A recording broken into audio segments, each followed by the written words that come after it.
মাছ cutting করছে রিকাত মামা, যাকে কাটার মেশিন বলা হয়, মাছ করার সবচেয়ে কাটার মেশিন যাকে বলা হয় সেই রিকাত মামা মাছ করছে। মাছ কোটার ব্যবস্থা থাকে এখানে চলে আসছে। ও ছবি তোলো না, তোলো বাক্স তো তোলা আছে, ও এইগুলি ধরো।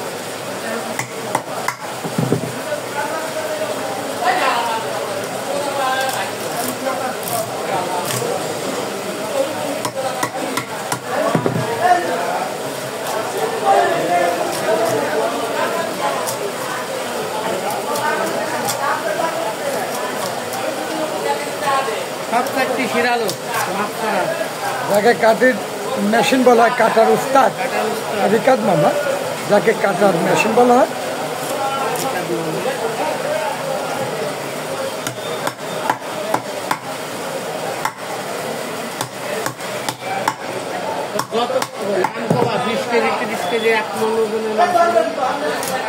মাছ হলেও আমরা আছি, ঠিক আছে।